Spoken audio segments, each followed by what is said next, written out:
Hello friends, कैसे हैं आप सब। आई होप सब ठीक होंगे। फ्रेंड्स, पिछले वीडियो में हमने बिंदुसार के बारे में पढ़ा था और आज के वीडियो में हम स्टार्ट करेंगे अशोक के साथ। Ashoka the Mauryan emperor.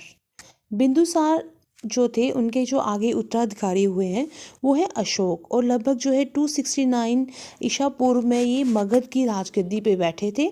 इनकी माता का नाम सुभद्रांगी था दिव्य वादन के अनुसार। ठीक है, राजगद्दी पर बैठने से पहले जो थे मतलब जब ये राजगद्दी पे बैठे थे, जब इनको थ्रोन मिला था तो उसमें ये क्या थे, अवंती के गवर्नर थे, अवंती के राज्यपाल थे। बहुत से कॉम्पिटिटिव एग्जाम में ये प्रश्न भी आता है कि राजगद्दी पे बैठने के समय, अपने थ्रोन पे बैठने के समय अशोक क्या थे। तो अशोक उस टाइम पे क्या थे, अवंती के गवर्नर थे, अवंती के राज्यपाल थे। पेपर में क्वेश्चन आता है कि अशोक का नाम अशोक हमें किस अभिलेख से मिलता है। तो ये मिलता है हमें मास्की एंड गुर्जरा अभिलेख से। पुराणों में अशोक को अशोक वर्धन कहा गया है। अशोक जो थे इन्होंने अपने अभिषेक के 8 वर्ष के बाद लगभग 261 ईसा पूर्व में कलिंग पे आक्रमण किया था। कलिंग जो है वो जो हमारी कोस्टल ओडिशा है उसका पुराना नाम है। एंड कलिंग की राजधानी जो थी तोसली थी, उसके ऊपर इन्होंने अधिकार कर लिया था। जो कलिंग युद्ध है उसका वर्णन जो है 13वें शिलालेख में हमें मिलता है। प्लिनी का कथन है कि जो मिस्र का राजा फिलाडेल्फस टालमी सेकंड था, उन्होंने पाटलिपुत्र में डियानिसिस नाम का एक राजदूत भेजा था और ये अशोक के दरबार में भेजा गया था। फ्रेंड्स, जो उपगुप्त हैं ये एक बौद्ध भिक्षु थे जिनके शरण में जाने के बाद अशोक ने बौद्ध धर्म की दीक्षा ली थी। तो ये आता है कि कौन से बौद्ध भिक्षु थे जिनसे अशोक ने जो है बौद्ध धर्म की दीक्षा ली थी, तो वो हैं उपगुप्त। ठीक है, आजीविक संप्रदाय की स्थापना जो थी मखील गोसाल ने की थी। अशोक एक उपासक के रूप में अपने राज्याभिषेक के 10वें वर्ष बोध गया की, 12वें वर्ष में निगाली सागर की एवं 20वें वर्ष में लुम्बिनी की यात्रा की थी। ये अलग अलग जगहों पे घूमने फिरने गए थे और आप ध्यान देंगे ये जो जगह थी ये बौद्ध धर्म से ही रिलेटेड थी। अशोक ने आजीविकों के रहने हेतु मतलब कि जो बुद्धिस्ट मोंग थे, ठीक है, मोंक्स एंड नन्स, उनके रहने हेतु, उनके रहने के लिए बराबर की पहाड़ियों में गुफाएं बनाई थी, केव्स बनाई थी। और इन केव्स का नाम जो था, ये 4 केव्स थी, 4 गुफाएं थी। इनके नाम थे कर, चौपार, सुदामा एवं विषभ झोंपड़ी। अशोक के जो पौत्र दशरथ हुए हैं उन्होंने भी आजीविकों को नागार्जुन गुफा प्रदान की थी। अशोक के 7वें स्तंभ लेख में आजीविकों का उल्लेख किया गया है तथा महामात्र पता है कौन थे, ये ऐसे लोग थे जिनको अशोक ने अपॉइंट किया था धर्म की स्थापना करने के लिए। सो महामात्रों को आजीविकाओं के हितों का ध्यान रखने के लिए कहा गया था। कि महामात्र कौन, जो कि धर्म की स्थापना करते थे, तो उनको किसके लिए कहा गया था, ये मतलब ऑफिशियली अपॉइंटेड थे ये महामात्र जो थे। ये जो आजीवक थे वहाँ पे, जो बुद्धिस्ट मोंग थे, नन्स थी, उनका ध्यान रखने की जिम्मेदारी इनको सौंपी गई थी। अशोक ने क्या किया था, अपने बौद्ध धर्म के प्रचार के लिए अपने पुत्र एवं पुत्री संघमित्रा, ठीक है, इनको क्या किया था, इनको श्रीलंका भेजा था उन्होंने। बौद्ध धर्म और बौद्ध परंपरा और उनकी लिपियों के अनुसार अशोक ने लगभग 84,000 स्तूपों का निर्माण किया था। अशोक ने भारत में शिलालेख का प्रचलन सर्वप्रथम किसने किया था, ये किया था अशोक ने। ये भी इम्पोर्टेंट है, शिलालेख मतलब जो इंस्क्रिप्शंस होती थी, जो लिखा जाता था पत्थरों के ऊपर, उसका प्रचार उसको मीन्स किसने स्टार्ट किया था, तो वो किया था अशोक ने। अशोक के शिलालेखों में ब्राह्मी, खरगोष्ठी, ग्रीक और अरमाइक लिपि का प्रयोग हुआ है। कई बार ये क्वेश्चन आता है पेपर में, बहुत से एग्जाम्स में आता है, इवन ये जो है यूपीएससी में भी आते हैं ऐसे क्वेश्चन। अगर आप एचएएस की तैयारी कर रहे हैं या फिर TGT commission, state police, state का कोई भी टेस्ट, तो उसमें ये आता है कि अशोक के शिलालेख जो हैं उनमें किन किन लिपियों का प्रयोग किया गया है। तो वो है Brahmi, Kharosthi, Greek and Aramaic. Greek एवं अरमाइक लिपि का अभिलेख जो है अफगानिस्तान से, खरगोष्ठी का अभिलेख जो है हमें उत्तर पश्चिम पाकिस्तान से, एंड शेष भारत से हमें जो है ब्राह्मी लिपि के अभिलेख मिले हैं। इंस्क्रिप्शंस, अभिलेख क्या होता है? इंस्क्रिप्शंस मतलब पत्थरों के ऊपर कुछ लिखा होना। खरगोष्ठी लिपि जो होती थी ये दाईं से बाईं ओर लिखी जाती थी। जो अशोक हुए हैं उनके अभिलेखों को 3 भागों में बांटा जाता है, शिलालेख, स्तंभ लेख तथा गुहालेख।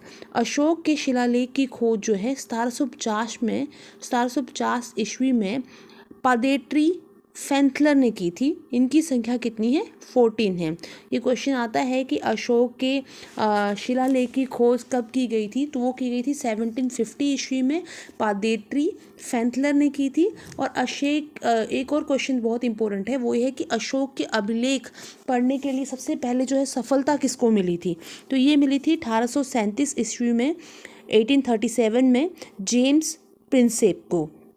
राइट फ्रेंड्स, जैसा कि मैंने आपको बताया अभी कि अशोक के जो शिलालेख थे उनकी जो कुल टोटल नंबर थे वो थे 14, इनकी 14 संख्या हुई है।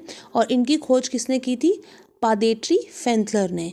तो इन सब पेपर्स में ना, जैसे इसमें से भी प्रश्न आता है कि कौन सा अभिलेख किससे रिलेटेड है, तो इसको हम देखते हैं 1 बाय 1। जो पहला शिलालेख है इसमें पशु बलि की निंदा की गई है, मतलब एनिमल का सेक्रीफाइस नहीं किया जाना चाहिए, इस विषय पे जोर दिया गया है फर्स्ट अभिलेख में। जो दूसरा अभिलेख है उसमें जो है अशोक ने ह्यूमन बींग्स और एनिमल्स दोनों की इलाज की व्यवस्था का वर्णन किया है कि अगर कुछ बीमारी हो जाती है तो किस तरीके से उनका इलाज किया जाना है। तीसरा शिलालेख जो है उसमें जो है राजकीय अधिकारियों, ऑफिशियल्स जो होते थे, जो भी अपॉइंटेड होते थे ऑफिशियल्स, उनके बारे में बताया गया है। और हर 5 वर्ष के उपरांत दौरे पर जाया करते थे जितने भी ऑफिशियल्स थे, जाके देखते थे, जगह जगह जाके देखते थे कि सच में रूल्स और रेगुलेशंस जो बनाए गए हैं वो फॉलो हो रहे हैं कि नहीं हो रहे हैं। ये तीसरा शिलालेख है इसमें कुछ जो हमारे रिलीजियस रूल्स थे, धर्म से रिलेटेड जो भी रूल बनाए गए थे वो भी यहाँ पे बताए गए थे। चौथा अभिलेख जो था शिलालेख, इसमें क्या कहा गया था? भैरी घोष की जगह पे धम्म घोष की रचना की गई थी, कि घोषणा की गई थी।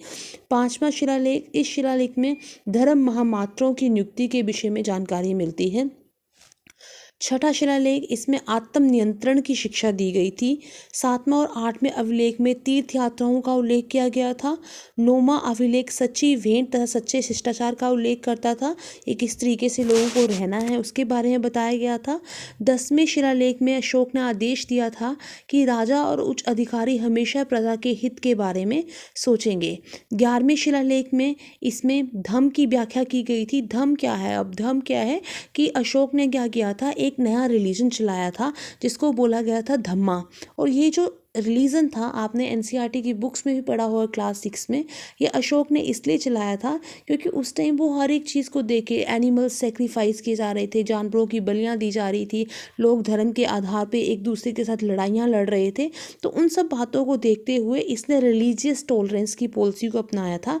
मतलब हर एक धर्म को क्या है, ये नहीं कि मेरा धर्म सबसे ऊपर है तुम्हारा नहीं है, वो नहीं होना चाहिए। हर एक धर्म को इज्जत दी जाएगी, हर धर्म जो है बराबर है। रिलीजियस टॉलरेंस की बात की थी इन्होंने। तो इसके लिए इन्होंने एक नया धर्म चलाया था जिसको कहा गया था धम्मा, धम्म और धम्मा। 12वां शिलालेख, इसमें स्त्री महामात्रों की नियुक्ति की बात की गई है। लेडीज महामात्रा जो थे उनको भी अपॉइंट किया गया था, उसके बारे में बात की गई है। और ये 13वां शिलालेख जो है, जो कि बहुत इंपॉर्टेंट है, ये है अशोक के कलिंग युद्ध के बारे में। कलिंग युद्ध का वर्णन जो है मतलब बहुत ज़्यादा डिटेल में किया गया है, बिकॉज ये एक ऐसी चीज़ थी, एक ऐसी लड़ाई थी कि जिसके बाद जो है अशोक का जो है उसका हृदय परिवर्तन हो गया था। मतलब वो टोटली चेंज हो गए थे। कहते हैं कि अशोक ने जब लड़ाई के बाद युद्ध के मैदान को देखा था तो वहाँ पे खून ही खून था, इतने लोग मार दिए थे उसने, इतने ज़्यादा लोगों को मार दिया था। फिर उसके बाद उसको खुद रियलाइज़ हुआ कि इतना लोगों को मारने के बाद, जीतने के बाद भी उसको कुछ सेटिस्फेक्शन फील नहीं हो रही थी। ही वॉज जस्ट मतलब एकदम खोखला खोखला सा फील हो रहा था कि ये क्या कर दिया मैंने। औरतें रो रही थी, बच्चे रो रहे थे, राइट। तो उसके बाद इनका जो था हृदय परिवर्तन हो गया था, बिल्कुल ये टोटली चेंज हो गए थे। इसके बाद इन्होंने बौद्ध धर्म को भी अपना लिया था। तो जो 13वां शिलालेख है वो अपने आप में बहुत इंपॉर्टेंट है, राइट। उसके इसमें ही पंच यवन राजाओं के नाम का भी उल्लेख आता है। और जो 14वां शिलालेख है, अशोक ने जनता को धार्मिक जीवन बिताने के लिए प्रेरित किया था इसमें। लोगों को कहा कि धर्म धर्म पे जोर दीजिए, धर्म के अकॉर्डिंग अपनी ज़िंदगी को बिताइए। अशोक के स्तंभ लेखों की संख्या जो है वो है 7 है, जो केवल ब्राह्मी लिपि में लिखी गई है।